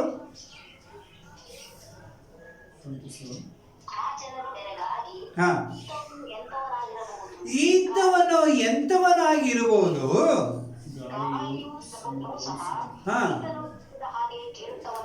ಹಲ್ಲೆಲೂಯಾ. ಗಾಳಿಯು ಸಮುದ್ರವೂ ಸಹ ಈತನು ಹೇಳಿದ ಹಾಗೆ ಕೇಳ್ತಾ ಇದೆಯಲ್ಲ ಅಂತ ಹೇಳ್ತಾ ಇದ್ದಾನೆ. ಆಮೇಲೆ ಹಲ್ಲೆಲೂಯಾ. ಅವಾಗಲೂ ಶಿಷ್ಯರು ಇದ್ರು ತಾನ್ರಿ. ಆಮೇಲೆ ಹಲ್ಲೆಲೂಯಾ. ಆದ್ರೆ ಅವಾಗ ಯೇಸು ಸ್ವಾಮಿ ಅವರ ಮಧ್ಯದಲ್ಲೇ ದೋಣಿ ಒಳಗೆ ಇದ್ರು ತಾನೆ. ಹಲ್ಲೆಲೂಯಾ. ಸೊ ಆ ಇನ್ಸಿಡೆಂಟ್ಗೂ ಈ ಇನ್ಸಿಡೆಂಟ್ಗೂ ತುಂಬಾ ವ್ಯತ್ಯಾಸ ಏನು ಇಲ್ಲ. ಅಲ್ಲಿ ಯೇಸು ಸ್ವಾಮಿ ದೋಣಿ ಒಳಗಿದ್ರು, ಇಲ್ಲಿ ಯೇಸು ಸ್ವಾಮಿ ದೋಣಿ ಬಿಟ್ಟು ಹೊರಗಿದ್ದಾರೆ, ಅಷ್ಟೇ ವ್ಯತ್ಯಾಸ. ಹಲ್ಲೆಲೂಯಾ. ಆದ್ರೆ ಒದ್ದಾಟ ಎರಡೂ ಸೇಮ್. ಒದ್ದಾಟ ಏನಾಗಿತ್ರಿ, ಎರಡೂ ಸೇಮೆ. ಎದುರುಗಾಡಿನೇ ಇತ್ತು, ಸಮುದ್ರದ ಅಲೆ ಏಳುತ್ತಿತ್ತು, ತೆರೆಗಳು ಬೇರೆ ಕಡೆ ಹೋಗ್ತಿತ್ತು, ಅವ್ರು ಕಂಟ್ರೋಲ್ ಮಾಡ್ತಿದ್ರು, ಮಾಡಿ ಸುಸ್ತಾದ್ರು, ಒದ್ದಾಡ್ತಾನೇ ಇದ್ರು. ಹಲ್ಲೆಲೂಯಾ. ಅಲ್ಲಿ ಯೇಸು ಸ್ವಾಮಿ ಆ ಒಂದು ದೋಣಿಯ ಕೆಳಗೆ ಏನ್ ಮಾಡ್ತಿದ್ದ, ನಿದ್ರೆ ಮಾಡ್ತಿದ್ದ. ಆದ್ರೆ ಇಲ್ಲಿ ಯೇಸು ಸ್ವಾಮಿ ನಿದ್ರೆ ಮಾಡದೆ ಪ್ರಾರ್ಥನೆ ಮಾಡಿ ಸಮುದ್ರದ ಮೇಲೆ ನಡ್ಕೊಂಡು ಬರ್ತಾ ಇದ್ದ. ಆಮೇಲೆ ಹಲ್ಲೆಲೂಯಾ. ಎರಡು ರೀತಿಯಾದ ವ್ಯತ್ಯಾಸಗಳಿದೆ, ಆದ್ರೆ ಶಿಷ್ಯರುಗಳು ಸೇಮ್. ಆದ್ರೆ ಅಲ್ಲಿ ಶಿಷ್ಯರುಗಳು ಎರಡು ಕಡೆನೇ ಅವರೇ, ಶಿಷ್ಯರುಗಳು ಬದಲಾಗಲಿಲ್ಲ. ಸೊ ಈಗ ನಾವು ಯೋಚನೆ ಮಾಡ್ಬೇಕು, ಯಾಕೆ ದೇವರು ಶಿಷ್ಯರುಗಳನ್ನ ಫೋರ್ಸ್ ಮಾಡಿ ಕಳಿಸಿದ್ರು ಅಂದ್ರೆ, ನಾನು ಆ ದೋಣಿ ಒಳಗಿದ್ದಾಗಲೇ ಅವ್ರು ಅಷ್ಟೆಲ್ಲ ಒದ್ದಾಡಿ ಏನ್ ಮಾಡಿದ್ರು, ಅಯ್ಯೋ ಸ್ವಾಮಿ ನಾವು ಸಾಯ್ತೀವಿ ಅಂತ ಹೇಳಿ ನನ್ನ ಹತ್ರ ಪ್ರಾರ್ಥನೆ ಮಾಡಿದ್ರು. ಇವತ್ತು ನಾ ಇವರನ್ನು ಮುಂದೆ ಕಳಿಸಿಕೊಡುತ್ತೇನೆ ಅಂದ್ರೆ ದೇವರ ಅಪ್ಪಣೆ ಇಲ್ಲದೆ ಗಾಳಿ ಬರೋದಿಲ್ಲ. Amen hallelujah. ಸೊ ಈ ಗಾಳಿನ ಉಂಟು ಮಾಡಿದ ಯಾರಾಗಿದ್ರೆ ದೇವರೇ ಆಗಿರ್ಬೋದು. ಗಾಳಿಯು ನೀರು ಈತನ ಮಾತನ್ನ ಕೇಳ್ತಾ ಇದೆಯಲ್ಲ, ಈತನು ಎಂತವನು ಎಂಬುದಾಗಿ ಒಂದು ಹಾಗೆ ಎಕ್ಸೈಟ್ಮೆಂಟ್ ನಲ್ಲಿ ಒಂದು ಮಾತನ್ನ ಶಿಷ್ಯರುಗಳೇ ಹೇಳಿದ್ರು, ಬೇರೆ ಯಾರು ಇಲ್ಲ. ಆಮೇಲೆ ಕರೆಕ್ಟಾ, ಶಿಷ್ಯರುಗಳೇ ಮಾತಾಡೋ ಮಾತು. ಆದ್ರೆ ಅದೇ ಶಿಷ್ಯರುಗಳು ಈ ಸಿಚುವೇಶನ್ ಅಲ್ಲಿ ಈ ಸಮಯ ನೋಡಿ ಏನ್ ಮಾಡ್ತಾ ಇದ್ರು, ಅಯ್ಯೋ ಯಾವ್ದೋ ದವ್ವು ಬರ್ತಾ ಇದೆ, ಭೂತ ಬರ್ತಾ ಇದೆ. ಆಮೇಲೆ ಸಿಚುವೇಶನ್ಸ್ ಯಾವ ರೀತಿ ದೇವರನ್ನ ಬದಲಾಯಿಸ್ತಾ ಇದ್ದಾರೆ ನೋಡಿದ್ರ. ನಾವು ಯೇಸುವನ್ನು ಬಿಟ್ಟು ದೂರ ಹೋಗಿ ಒದ್ದಾಡುವಾಗ ದೇವರ ಕಡೆ ತಿರುಗಿಕೊಳ್ಳಲಿಕ್ಕೆ ಸಂದರ್ಭ ಕೊಡೋಂಗೇ ಇಲ್ಲ. ಹಲ್ಲೆಲೂಯಾ. ದೇವರು ಕೂಡ ನಮಗೆ ಬೇರೆ ರೀತಿ ಕಾಣುತ್ತಾನೆ. ಒದ್ದಾಟದಲ್ಲಿ ದೇವರು ಕೂಡ ನಮಗೆ ಬೇರೆ ರೀತಿಯಲ್ಲಿ ಕಾಣುತ್ತಾನೆ. ಅದಕ್ಕೆ ದೇವರನ್ನ ಬಿಟ್ಟು ದೂರ ಹೋಗಬಾರದು. ಅದಕ್ಕಾಗಿ ದೇವರನ್ನ ದೂರ ಕಳಿಸಿದ್ದು. ಆಮೇಲೆ ಅರ್ಥ ಆಯ್ತಲ್ಲ. ನಾವು ಯೇಸುವನ್ನು ಬಿಟ್ಟು ದೂರ ಎಷ್ಟು ದೂರ ಹೋಗ್ತೀವೋ ಅಷ್ಟು ದೂರ ಕಷ್ಟ ಆಗತ್ತೆ. ಆದ್ರೆ ದೇವರು ಪ್ಲಾನ್ ಮಾಡಿ ಕಳಿಸ್ತಾ ಇದ್ದಾರೆ. ಹಲ್ಲೆಲೂಯಾ. ಯಾಕಂದ್ರೆ ಗೆತ್ಸೆಮನೆ ತೋಟದಲ್ಲಿ ದೇವರ ದೂರ ಕಳಿಸ್ಲಿಲ್ಲ. ನೀವು ಇಲ್ಲೇ ಕುಂದರ್ರಿ ಅಂತ ಹೇಳಿ ಕಲ್ಲನ್ನು ತಗೊಂಡು ಏನ್ ಮಾಡಿದ್ರು, ಹೆಸಿದಾಗ ಅದು ಎಷ್ಟು ದೂರ ಹೋಗುತ್ತೋ ಅಷ್ಟು ಡಿಸ್ಟೆನ್ಸ್ ಕೀಪ್ ಅಪ್ ಮಾಡ್ಕೊಂಡು ಪ್ರೇಯರ್ ಮಾಡುತ್ತಿದ್ರು. ಕರೆಕ್ಟಾ. ಅಲ್ಲಿ ಒಂದು ಕಡೆ ಅವ್ರನ್ನ ಪ್ರೇಯರ್ ಮಾಡಕ್ಕೆ ಹೇಳಿ, ಇನ್ನೊಂದು ಕಡೆ ಇವ್ರಾಗ ಪ್ರೇಯರ್ ಮಾಡ್ತಿದ್ರು. ಆದ್ರೆ ಇಲ್ಲಿ ಅದೇ ರೀತಿ ಮಾಡಬಹುದಾಯ್ತು. ಆದ್ರೆ ಏನೋ ಒಂದು ಪಾಠವನ್ನ ಅವ್ರು ಕಲಿತುಕೊಳ್ಳಬೇಕು. ಅದಕ್ಕಾಗಿ ದೇವರು ಏನ್ ಮಾಡ್ತಿದ್ರು, ಓಕೆ ಇವರು ನನ್ನ ಮೇಲೆ ಇಟ್ಟಿರುವಂತ ನಂಬಿಕೆ, ಅವಾಗ ಇಟ್ಟಿದಾರಲ್ಲ ನಂಬಿಕೆ, ಅದು ಈಗಲೂ ಇದೆಯಾ, ನನ್ನ ಅದ್ಭುತವನ್ನು ನೋಡಿದ್ದಾರೆ, ನನ್ನ ಮಾತಿಗೆ ಯಾವ್ದೆಲ್ಲ ಕಿವಿಗೊಡಕಂತ ಕೇಳಿದ್ದಾರೆ, ಅಷ್ಟೆಲ್ಲ ತಿಳಿದುಕೊಂಡಿದ್ದವರು ಮುಂದೆ ಹೋಗಿ ಏನ್ ಮಾಡ್ತಾರೆ, ಇವರು ಅದೇ ರೀತಿಯಾಗಿ ಹ್ಯಾಂಡಲ್ ಮಾಡ್ತಾರ ಸಿಚುವೇಶನ್ ಅಂತ ತಿಳಿದುಕೊಳ್ಳೋದಕ್ಕೋಸ್ಕರ ದೇವರು ಏನ್ ಮಾಡಿದ್ರು, ಅವ್ರನ್ನ ಫೋರ್ಸ್ ಮಾಡಿ ಕಳಿಸಿದ್ರು. ಆದ್ರೆ ಅವರು ಅಲ್ಲಿ ಹೋದ ಮೇಲೆ ಆಗೇನ್ ಅವ್ರು ಏನ್ ಮಾಡ್ತಿದ್ರು, ಒದ್ದಾಡ್ತಾನೇ ಇದ್ರು. ಆಮೇಲೆ ಹಲ್ಲೆಲೂಯಾ. ಅವ್ರು ಇನ್ನೂ ಏನ್ ಮಾಡ್ಲಿಲ್ಲ, ಆ ಒಂದು ಪಾಠಗಳನ್ನ ಕಲಿತುಕೊಳ್ಳಲಿಲ್ಲ, ದೇವರ ಮೇಲೆ ನಂಬಿಕೆ ಇಟ್ಟಿಲ್ಲ. ಆ ನಂಬಿಕೆ ಯಾವಾಗ ಮನುಷ್ಯನಿಗೆ ಕಷ್ಟ ಬರುವಾಗ ದೇವರನ್ನ ಮರೆಯೋದೇ ಒಂದು ಪದ್ಧತಿ ಆಗ್ಬಿಟ್ಟಿದೆ. ಅಲ್ಲೆಲೂಯ. ಸೊ ಆದ ಕಾರಣ ಈ ವಾಕ್ಯದ ಪ್ರಕಾರ ನಾವೇನ್ ಮಾಡಬೇಕು, ನಾವು ಕಷ್ಟಗಳು ಬರುವಾಗ ದೇವರು ನಮ್ಮ ಸಂಗಡ ಇದ್ದಾನಂತ ಒಪ್ಪಿಕೊಳ್ಳಬೇಕು. This is not trouble. Alleluia. ಇದು ನನಗೇನು ಸಮಸ್ಯೆ ಅಲ್ಲ, ಯಾಕಂದ್ರೆ ನನ್ನೊಂದಿಗೆ ಯಾರಿದ್ದಾರೆ, ದೇವರಿದ್ದಾನೆ. ಅಲ್ಲೆಲೂಯ. ಅವಾಗ ನೋಡಿದ್ದೆ ಅದೇ ಶಿಷ್ಯರು ಇವತ್ತು ನೋಡ್ತಾ ಇದ್ದಾರೆ. ಆದ್ರೆ ಅವಾಗ ಈತನು ಎಂತವನು, ಸಮುದ್ರವು ಗಾಳಿಯು ಇವನ ಮಾತು ಕೇಳ್ತಾ ಇದೆ ಅಂತ ಹೇಳಿದ ಶಿಷ್ಯರು, ಅಯ್ಯಯ್ಯೋ ಗಾಳಿ ಬಂತು, ಬಿರುಗಾಳಿ ಬಂತು, ಅಲೆ ಹೇಳ್ತಾ ಇದೆ, ಯಾರೋ ನೀರಿನ ಮೇಲೆ ನಡೀತಾ ಇದ್ದಾರೆ, ಭೂತ ಬಂದ್ಬಿಟ್ಟಿದೆ ಅಂದ್ರು. ಆಮೇಲೆ ಸಿಚುವೇಶನ್ಸ್ ಎಷ್ಟು ಚೆನ್ನಾಗಿ ಅಂದ್ರೆ ದೋಣಿ ಒಳಗೆ ಇದ್ದಾಗ ದೇವರಾಗಿದ್ರು, ದೋಣಿ ಬಿಟ್ಟು ದೂರ ಹೋಗುವಾಗ ಭೂತ ಆದ್ರು. ಆಮೇಲೆ ಅಲ್ಲೆಲೂಯ. ಅವಾಗ ಯೇಸು ಬಂದು ಏನ್ ಮಾಡಿದ್ರು, ಕೂಡಲೇ ಯೇಸು ಮಾತಾಡಿ ಅವರಿಗೆ ಧೈರ್ಯವಾಗಿರ್ರಿ ನಾನು ಅಂಜಬೇಡಿರಿ ಎಂದು. ಸಾಕು. ಮಾರ್ಕನ ಪುಸ್ತಕ 6ನೇ ಅಧ್ಯಾಯದಲ್ಲಿ ಆ ವಾಕ್ಯದ ಅರ್ಥ ಹೆಂಗಿದೆ ನೋಡಿಕೊಳ್ಳೋಣ. ಮಾರ್ಕನು 6ನೇ ಅಧ್ಯಾಯ 48ನೇ ವಚನ.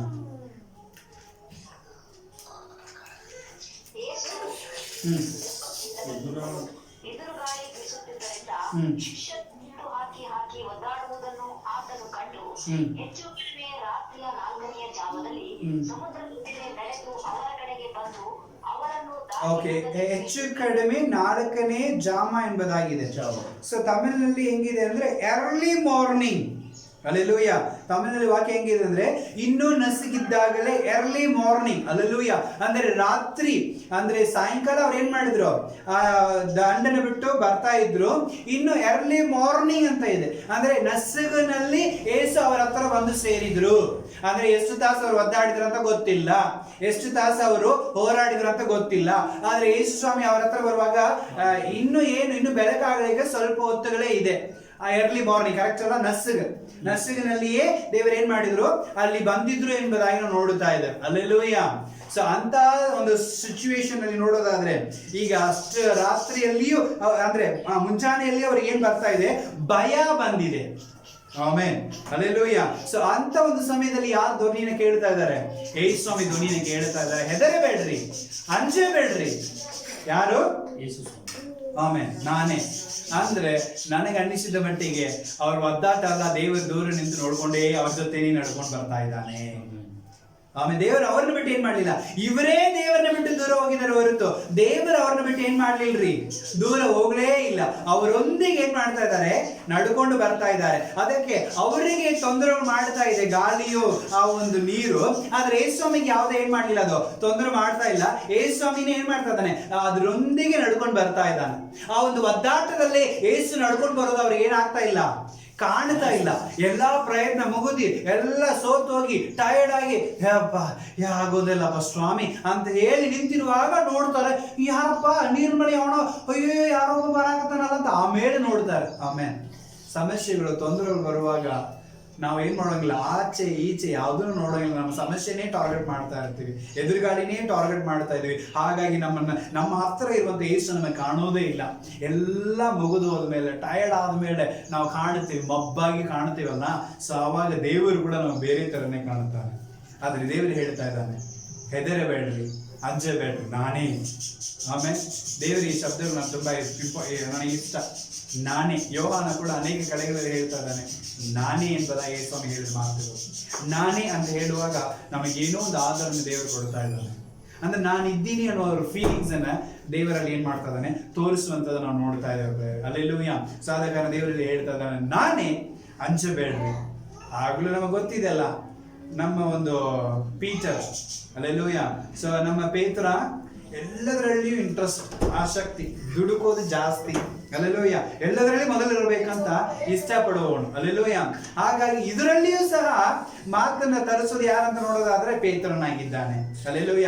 ಪೇತ್ರನಿಗೆ ಹೇಳ್ತದ, ನೀನೇ ಆದರೆ ಸ್ವಾಮಿ, ನೀನೇ ಆದರೆ ನಾನು ಸಹ ಏನ್ ಮಾಡ್ಬೇಕು, ನೀರಿನ ಮೇಲೆ ನಡೀಬೇಕು ಅಂತ ಕೇಳ್ತಾ ಇದ್ದಾನೆ. ಆಮೇಲೆ ಅಲ್ಲೆಲೂಯ. ಸೊ ದೇವರು ನಿಜವಾಗ್ಲೂ ನೋಡ್ರಿ, ಇಂಥವ್ರನ್ನ ಯೂಸ್ ಮಾಡೋದು ಜಾಸ್ತಿ. ಯಾರು ಎಡವಟ್ಟು ಜಾಸ್ತಿ ಮಾಡ್ತಾರೋ ಅಂತವ್ರನ್ನ ದೇವರು ಜಾಸ್ತಿ ಏನ್ ಮಾಡ್ತಾರೆ, ಉಪಯೋಗಿಸುವಂತ ದೇವರಾಗಿದ್ದಾನೆ. ಅಲ್ಲೆಲೂಯ. ಮೋಶೆ ನಾವು ಈ ತರ ನೋಡಿದ್ವಿ, ಅವ ಎಡವಟ್ ಮಾಡಿ ಓಡಿ ಹೋಗಿದ್ದ, ಅವಳನ್ನೇ ಮತ್ತೆ ಪುನಃ ಏನ್ ಮಾಡಿದ್ರು, ಅಲ್ಲಿಗೆ ಕರ್ಕೊಂಡು ಬಂದು ಅವಳನ್ನ ಏನ್ ಮಾಡಿದ್ರು, ಯೂಸ್ ಮಾಡಿದ್ರು ಎಂಬುದಾಗಿ ನೋಡ್ತಾ ಇದ್ವಿ. ಅದೇ ಪ್ರಕಾರ ಇಲ್ಲಿ ಪೇತ್ರನು ಒಂದು ಕಡೆ ಎರಡು ಕಡೆ ಅಲ್ಲ, ಟೈಮ್ಸ್ ಯಾವ ರೀತಿ ಬಯಸ್ಕೊಂಡಿದ್ದಾನಂದ್ರೆ ಆಚೆ ಹೋಗು ಸೈತಾನನೇ, ಅಂದ್ರೆ ಎಷ್ಟು ಮಟ್ಟಿಗೆ ಬಯಸ್ಕೊಂಡಿದ್ದಾನೆ ಅಂತ ಪೇತ್ರನ ವಿಷಯದಲ್ಲಿ ನಮ್ಗೆ ತುಂಬಾ ಚೆನ್ನಾಗಿ ಗೊತ್ತಿದೆ. ಅಲ್ಲೆಲ್ಲೂಯ್ಯ. ಆಮೇಲೆ ಅದು ಮಾತ್ರ ಅಲ್ಲ, ಯೇಸುವಿನ ಹಿಡ್ಕೊಂಡು ಹೋಗುವಾಗಲೂ ಅವನು ಏನ್ ಮಾಡಿದ, ದೇವರೇ ನಿನಗೋಸ್ಕರ ಪ್ರಾಣ ಕೂಡ ಕೊಡ್ತೀನಿ, ನೀ ಫಸ್ಟ್ ನನಗೋಸ್ಕರ ಸಾಕ್ಷಿಯಾಗಿ ನಿಲ್ಲಪ್ಪ ಸಾಕಂತ ಹೇಳಿದ್ರು. ಕರೆಕ್ಟಾ? ಪ್ರಾಣ ಕೊಡೋದು ಬೇಕಾಗಿಲ್ಲ, ನನ್ನ ಮಾತಿನಲ್ಲಿ ಒಪ್ಪಿಕೋ, ನಾ ದೇವ್ರ ಮಗ ಅಂತ ಏನ್ ಮಾಡಿ ನೀನು ಒಪ್ಪಿಕೋ ಸಾಕು ಅಂತ ಹೇಳಿದ್ವೆ, ಪ್ರಾಣನೇ ಕೊಡ್ತೀನಿ. ಆಯ್ತಾ? ನೋಡೋಣ. ಇವತ್ತು ನೀನು 3 ಸಾರಿ ಏನ್ ಮಾಡುತ್ತಿ, ಕೋಳಿ ಕೂಗೋದಕ್ಕಿಂತ ಮುಂಚಿತವಾಗಿ ನನ್ನ ಅಲ್ಲಗಳಿತಿ ಎಂಬುದಾಗೆ ಸಾಧ್ಯ ಇಲ್ಲ. ಆದ್ರೆ ಏನ್ ಮಾಡಿದ ಅವನು, ಅಲ್ಲಗಳ್ದ. ಹಂಗೆ ಎಲ್ಲದರಲ್ಲಿ ಮುಂದೆ ಬರೋದು. ಇದರಲ್ಲಿ ಸಹ ಅವನು ಏನ್ ಮಾಡಿದ, ಮುಂದೆ ಬಂದು ಸ್ವಾಮಿ ನೀವೇ ಆದರೆ ನಾನು ಸಹ ಏನು ಮಾಡಬೇಕು, ಸಮುದ್ರದ ಮೇಲೆ ನಡೆಯಬೇಕು. ಆಮೇಲೆ ಅಲ್ಲೆಲ್ಲೂಯ್ಯ, ಆಯ್ತು ನಡೆದು ಬಾ ಅಂದ್ರು. ಅಲ್ಲೆಲ್ಲೂಯ್ಯ. ಅವಾಗ ಅವನ ದೃಷ್ಟಿ ಯಾರ ಮೇಲೆ ಇತ್ತು, ಅವನು ಕೇಳುವಾಗಲೂ ಯೇಸುವನ್ನು ನೋಡಿದ, ಅವನು ಮಾತಾಡುವಾಗಲೂ ಯೇಸುವನ್ನು ನೋಡಿದ, ನೀರಿನಲ್ಲಿ ಕಾಲಿಡುವಾಗಲೂ ಯೇಸುವನ್ನು ನೋಡಿದ, ಅಂದ್ರೆ ನಡೆಯುವಾಗಲೂ ಯೇಸುವನ್ನು ನೋಡ್ತಾ ಇದ್ದಾನೆ. ಅಲ್ಲೆಲ್ಲೂಯ್ಯ. ಆದರೆ ಆ ಒಂದು ಆವಾಗಲೂ ದೇವರು ಪರೀಕ್ಷೆ ಮಾಡ್ತಾ ಇದ್ದಾರೆ. ಅಲ್ಲೆಲ್ಲೂಯ್ಯ. ನನ್ನನ್ನೇ ದೃಷ್ಟಿಸ್ತಾ ಇದ್ದಾನೆ, ಧೈರ್ಯವಾಗಿ ಬರ್ತಾ ಇದ್ದಾನೆ. ಸ್ವಲ್ಪ ಸೈಡಿಗೆ ಗಾಳಿ ಎಬ್ಬಿಸಿ ನೋಡೋಣ ಏನಾಗತ್ತಂತೇಳಿ. ಆಮೇಲೆ ಅಲ್ಲೆಲ್ಲೂಯ್ಯ, ದೇವರು ಏನಿಲ್ರಿ, ಅಲ್ಲೆಲ್ಲೂಯ್ಯ, ನಮ್ಮನ್ನು ಪರೀಕ್ಷೆ ಮಾಡೋದೇ ಅದನ್ನ ಕೆಲಸ ಆಗ್ಬಿಟ್ಟೈತೆ. ಸ್ವಲ್ಪ ಏನ್ ಮಾಡೋಣ, ಗಾಳಿ ಎಬ್ಬಿಸಿ ನೋಡೋಣ ಅಂತ ಹೇಳಿ ಒಂಚೂರು ಗಾಳಿ ಎಬ್ಬಿಸ್ತಾನೆ, ತಕ್ಷಣ ಕಣ್ಣು ಏನು ಹೋಗ್ಬಿಡ್ತು, ಆಮೇಲೆ ಅಲ್ಲೆಲ್ಲೂಯ್ಯ. ಅವಾಗ ಆಟೋಮೆಟಿಕ್ ಏನಾಯ್ತು, ನೀರಿನಲ್ಲಿ ಮುಳುಗಲಿಗೆ ಶುರು ಮಾಡಿದ. ಅಲ್ಲೆಲ್ಲೂಯ್ಯ. ಅಯ್ಯೋ ಸ್ವಾಮಿ ಅಂತ ಹೇಳಿ ಮತ್ತೆ ದೇವರು ಏನ್ ಮಾಡಿದ, ಅವನು ದೃಷ್ಟಿಸುವಾಗ ಮತ್ತೆ ದೇವರು ಏನ್ ಮಾಡಿದ್ರು, ಅವನನ್ನು ಅಲ್ಲಿಂದ ಮೇಲಕ್ಕೆ ಕೈ ಹಿಡಿದು ಎಬ್ಬಿಸಿದ್ರು. ಆಮೇಲೆ ಅಲ್ಲೆಲ್ಲೂಯ್ಯ. ಸೊ ನಾವು ಇದರಿಂದ ಕಲಿತುಕೊಳ್ಳಬೇಕಾಗಿರೋದು, ಸೊ ಯಾವಾಗಲೂ ದೇವರು ನಮ್ಮನ್ನ ಯಾವಾಗಲೂ ಫೋರ್ಸ್ ಮಾಡ್ತಾನೆ ಇರ್ತಾನೆ, ಅದನ್ನ ನಾವು ಅರ್ಥ ಮಾಡಿಕೊಳ್ಬೇಕು. ಎರಡನೇದು, ಪ್ರೈವಸಿ ಪ್ರಾರ್ಥನೆ ಅನ್ನೋದು ತುಂಬಾ ಇಂಪಾರ್ಟೆಂಟ್. ಮೂರನೇದಾಗಿ, ದೇವರನ್ನ ಒಂದು ವೇಳೆ ನಾವು ಬಿಟ್ಟು ಹೋದ್ರೆ ಈ ಲೋಕವು ನಮ್ಮನ್ನು ತುಂಬಾ ಒದ್ದಾಡಿಸುತ್ತೆ. ಅಲ್ಲೆಲ್ಲೂಯ್ಯ. ನಾಲ್ಕನೇದಾಗಿ, ಆ ಒದ್ದಾಟದಲ್ಲಿಯೂ ದೇವರು ನಮ್ಮ ಸಂಗಡ ಇದ್ದಾನೆ ಅನ್ನೋದನ್ನ ನಾವೇನ್ ಮಾಡಬಾರ್ದು, ಮರೆಯಬಾರದು. ಆಮೇಲೆ ಅಲ್ಲಲ್ಲಿ ಒದ್ದಾಟವನ್ನು ಮಾತ್ರ ಏನ್ ಮಾಡಬಾರ್ದು, ನಾವು ನೋಡಬಾರ್ದು. ನಮ್ಮ ಹತ್ರ ಯಾರಿದ್ದಾರೆ, ಯೇಸುಸ್ವಾಮಿ ನಮ್ಮನ್ನು ಅಬ್ಸರ್ವ್ ಮಾಡ್ತಾನೆ ಇದ್ದಾನೆ. ಅದೇ ನೀರಿನಲ್ಲಿ, ಅದೇ ಸಮುದ್ರದಲ್ಲಿ, ಅದೇ ತೊಂದರೆಯಲ್ಲಿ, ಅದೇ ಎದುರುಗಾಲಿಯಲ್ಲಿ, ಅದೇ ನೀರಿನಲ್ಲಿ ಯೇಸುನ ಅಲ್ಲೇ ಇದ್ದನು. ಆಮೇಲೆ ಅಲ್ಲೆಲ್ಲೂಯ್ಯ. ಆದ್ರೆ ಅವ್ರನ್ನ ನೋಡ್ಲಿಲ್ಲ, ಆದ ಕಾರಣ ಅವ್ರು ಒದ್ದಾಡ್ತಿದ್ರು. ಆದ್ರೆ ಅವ್ರು ನೋಡುವಾಗಲೂ ಅವ್ರು ಏನ್ ಮಾಡಿದ್ರು, ಭಯಪಟ್ರು. ಆದ್ರೆ ದೇವರು ಹೇಳ್ತಾ ಇದ್ದಾನೆ, ನಾನೇ. ಆಮೇಲೆ ನನ್ನನ್ನು ಮಾತ್ರ ಏನ್ ಮಾಡ್ರಿ, ನೀವು ದೃಷ್ಟಿಸಿರಿ ಅಂತ ದೇವರು ಹೇಳುವಾಗ ನಿಜವಾಗಲೂ ಆ ಒಂದು ಒಬಿಡೆನ್ಸ್, ನೀರು ಗಾಳಿಯವರಿಗೆ ಮಾತನ್ನ ಕೇಳತ್ತನ್ನೋದು ಮರೆತು ಹೋದ್ರು. ಯಾವಾಗ ದೇವರ ವಾಕ್ಯಗಳನ್ನ ಮರಿತೀವೋ ಆವಾಗ ನಿಜವಾಗಲೂ ನಾವು ಒದ್ದಾಟಕ್ಕೆ ಒಳಗೋಗ್ತೇವೆ. ಅಲ್ಲೆಲ್ಲೂಯ್ಯ. ಐದನೇದಾಗಿ, ದೇವರ ವಾಕ್ಯಗಳನ್ನು ಕೂಡ ನಾವೇನ್ ಮಾಡಬಾರದು, ಮರೆಯಬಾರದು. ಅಲ್ಲೆಲ್ಲೂಯ್ಯ. ಇನ್ನೊಂದು ಕಡೆ ಫಸ್ಟ್ ಅದ್ಭುತ ಯಾವ್ದ್ರಿ, ಕಾನಾ ಊರಿನಲ್ಲಿ ನೀರನ್ನು ದ್ರಾಕ್ಷಾರಸ, ನೀರು ದೇವರ ಮಾತನ್ನ ಕೇಳುತ್ತೆ. ಅಲ್ಲೆಲ್ಲೂಯ್ಯ. ಸೊ ಆದಿ ಕಾಲದಿಂದಲೇ ನಾವು ಅನೇಕ ಕಡೆಯಲ್ಲಿ ನೀರನ್ನು ತಗೊಂಡು ಬರ್ತಾ ಇದ್ದೀವಿ, ನೀರು ದೇವರ ಮಾತನ್ನ ಕೇಳುತ್ತೆ. ಅಲ್ಲೆಲ್ಲೂಯ್ಯ. ಆ ನೀರು ಏನಾಗಿ ಬಂತು, ಅವ್ರು ನೀರ್ ಹಾಕ್ರಿ ಅಂತ ಹೇಳಿದ್ರು, ನೀರ್ ಹಾಕಿ ತಗೊಂಡು ಹೋಗಿ ಹಾಕ್ರಿ ಅಂತ ಯೇಸುಸ್ವಾಮಿ ಹೇಳಿದ ಒಂದು ಮಾತಿನಲ್ಲಿ ಆ ನೀರು ಏನಾಯ್ತಂತೆ, ದ್ರಾಕ್ಷಾರಸವಾಯಿತು. ಎಷ್ಟು ಮಟ್ಟಿಗೆ ನೀರು ದೇವರ ಮಾತನ್ನ ಕೇಳ್ತಾ ಇದೆ. ಅಲ್ಲೆಲ್ಲೂಯ್ಯ. ಹಾಗಾಗಿ ಸೊ ನೀರು ದೇವರ ಮಾತನ್ನ ಕೇಳುವ ಪ್ರಕಾರ ನಾವು ದೇವರ ಮಾತನ್ನ ಕೇಳೋದಾದ್ರೆ ನಮ್ಮನ್ನ ದೇವರು ಉಪಯೋಗಿಸುವಂತ ದೇವರಿಗೆ ಶಕ್ತನಾಗಿದ್ದಾನೆ. ಆಮೇಲೆ ಅಲ್ಲೆಲ್ಲೂಯ್ಯ. ಸೊ ಯೇಸುವಿನ ದೃಷ್ಟಿಸುವಾಗ ನಾವು ದೇವರೊಂದಿಗೆ ಹೋಗ್ತೀವಿ. ಒಂದು ವೇಳೆ ಯೇಸುವಿನ ದೃಷ್ಟಿಸಿಲ್ಲ ಅಂದ್ರೆ ಅದೇ ನೀರು ನಮ್ಮನ್ನು ಮುಳುಗಿಸುತ್ತೆ. ಅಲ್ಲೆಲ್ಲೂಯ್ಯ. ಆ ನೀರಿನಲ್ಲಿ ಮುಳುಗುವಾಗ ಪಾಪಗೋಸ್ಕರ ನಾವು ಮುಳುಗಬೇಕು, ಏಳುವಾಗ ನೀತಿಗೋಸ್ಕರ ನಾವು ಏಳುವವರಾಗಿರ್ಬೇಕು. ಅಲ್ಲೆಲ್ಲೂಯ್ಯ. ಅದೇ ಒಂದು ನೀರು ನಮ್ಮನ್ನ ಏನ್ ಮಾಡಬಾರದು, ನಾಶನ ಕರ್ಕೊಂಡು ಹೋಗಿ ಸೇರಿಸಬಾರದು. ಅಲ್ಲೆಲ್ಲೂಯ್ಯ. ಆದ ಕಾರಣ ನಾವು ಏನೇ ಮಾಡಿದ್ರು ದೇವರಿಗಾಗಿ ಮಾಡೋಣ, ದೇವರನ್ನ ಇಟ್ಟುಕೊಂಡು ಮಾಡೋಣ. ದೇವರಿಗೆ ವಾಕ್ಯದ ಮುಖಾಂತರವಾಗಿ ದೇವರ ಮನೆ ಮಾಡಲಿ, ಆಶೀರ್ವಾದ ಮಾಡಲಿ. ನಾವು ಪ್ರಾರ್ಥನೆ ಮಾಡಿಕೊಳ್ಳೋಣ. ಕಣ್ಗಳನ್ನು ಮುಚ್ಚಿದವರಾಗಿ ದೇವರ ಸಮ್ಮುಖದಲ್ಲಿ ನಾವು ಪ್ರಾರ್ಥನೆ ಮಾಡಿಕೊಳ್ಳೋಣ. ದೇವರ ತಾಮೇ ಈ ಒಂದು ವಾಕ್ಯಗಳ ಪ್ರಕಾರವಾಗಿ ನಾವು ಅನೇಕ ವಿಷಯಗಳನ್ನು ಕಲಿತುಕೊಳ್ಳೋದಕ್ಕೆ ಇನ್ನೂ ಇದರ ಆಳಗಳು ತುಂಬಾ ಆಗಿದೆ. ಆದರೆ ಸಮಯ ಇಲ್ಲದ ಕಾರಣದಿಂದ ನಾವು ಈ ಒಂದು ವಾಕ್ಯಗಳ ಎಷ್ಟು ಮಟ್ಟಿಗೆ ನಾವು ಅರ್ಥ ಮಾಡಿಕೊಂಡು ಪ್ರಾರ್ಥನೆ ಮಾಡಿಕೊಳ್ಳೋಣ. ತಂದೆಯಾದ ದೇವರೇ, ಇವು ನಮ್ಮಡಿವಾದ ಸಮಯಕ್ಕಾಗಿ ನನಗೆ ಸ್ತೋತ್ರಪ್ಪ. ಕರ್ತನೆ, ಈಗಾಗಲೇ ಕರ್ತನೆ ನೀನು ಮಾಡಿದ ಈ ಒಂದು ಅದ್ಭುತ ಕಾರ್ಯಗಳನ್ನು ನೋಡಿದ್ದೇವಪ್ಪ. ಕರ್ತನೆ, ಸಮಟೈಮ್ಸ್ ನೀವು ನಮ್ಮನ್ನು ಒತ್ತಾಯ ಮಾಡುತ್ತಿ, ನೀ ನಮ್ಮನ್ನು ಫೋರ್ಸ್ ಮಾಡುತ್ತಿ, ಅದು ನಮ್ಮ ಒಳ್ಳೆಯದಕ್ಕಾಗಿ ಸ್ವಾಮಿ. ಅದನ್ನು ನಾವು ಅರ್ಥ ಮಾಡಿಕೊಂಡು ಕರ್ತನೆ ನಾವು ಕೂಡ ಕರ್ತನೆ ನಿನ್ನ ಸೇವೆಗಾಗಿ, ನಿನ್ನ ವಾಕ್ಯಕ್ಕಾಗಿ, ನಿನ್ನ ಪ್ರಾರ್ಥನೆಗಾಗಿ, ನಿನ್ನ ಒಂದು ಕರ್ತನೆ ಆತ್ಮೀಯವಾದ ಜೀವನಕ್ಕಾಗಿ ಸಮಟೈಮ್ಸ್ ಕರ್ತನೆ ನೀನು ನಮ್ಮನ್ನು ಒತ್ತಾಯ ಮಾಡುವಾಗ ಅದನ್ನು ಅರ್ಥ ಮಾಡಿಕೊಂಡು ಕರ್ತನೆ ನಾವು ಬರಲಿಕ್ಕೆ ದೇವರಿಗೆ ಅನುಕೂಲ ಮಾಡಿಕೊಂಡು, ಮೋಶೆಯನ್ನು ಒತ್ತಾಯ ಮಾಡಿ ಕರೆದಂತ ದೇವನು, ಕರ್ತನೆ ಪೌಲನ ಒತ್ತಾಯ ಮಾಡಿ ಕರೆದಂತ ದೇವನು ಇವತ್ತು ನಮ್ಮನ್ನು ಕೂಡ ಕರ್ತನೆ ಒತ್ತಾಯ ಮಾಡಿ ಕರೀತಾ ಇದ್ದಿ. ಆ ಒತ್ತಾಯವನ್ನು ಅರ್ಥ ಮಾಡಿಕೊಂಡು ಬರಲಿಕ್ಕೆ ಅನುಕೂಲ ಮಾಡು. ಎರಡನೇದಾಗಿ ಸ್ವಾಮಿ, ನಮ್ಮ ಪ್ರಾರ್ಥನೆ ಜೀವಿತ, ಆತ್ಮೀಯವಾದ ಜೀವಿತಕ್ಕೆ ಒಂದು ಪ್ರೈವಸಿ ಬೇಕಪ್ಪ. ಕರ್ತನೆ ನನ್ನ ಗಂಡನಿಂದ, ನನ್ನ ಹೆಂಡತಿಯಿಂದ, ನನ್ನ ತಾಯಿ ತಂದೆಗಳಿಂದ, ಮಕ್ಕಳಿಂದ, ಅಪ್ಪ ನನ್ನ ಫ್ರೆಂಡ್ಸ್ ಇಂದ, ನಮ್ಮ ನೈಬರ್ಸ್ ಇಂದ, ನಮ್ಮ ಒಂದು ರಿಲೇಷನ್ಸ್ ಇಂದ, ಕರ್ತನೆ ಈ ಲೋಕದಲ್ಲಿ ಯಾವ ಮನುಷ್ಯರುಗಳಿಂದ ಕರ್ತನೆ ಯಾವ ಒಂದು ವೇಳೆ ಆ ಒಂದು ಪ್ರಾರ್ಥನೆ ಆತ್ಮೀಯವಾದ ಜೀವಿತಕ್ಕೆ ಭಂಗ ಬರ್ತಾ ಇದೆ ಅಂದ್ರೆ ಕರ್ತನೆ ಅದನ್ನು ನಾನು ದೂರ ಮಾಡಬೇಕು.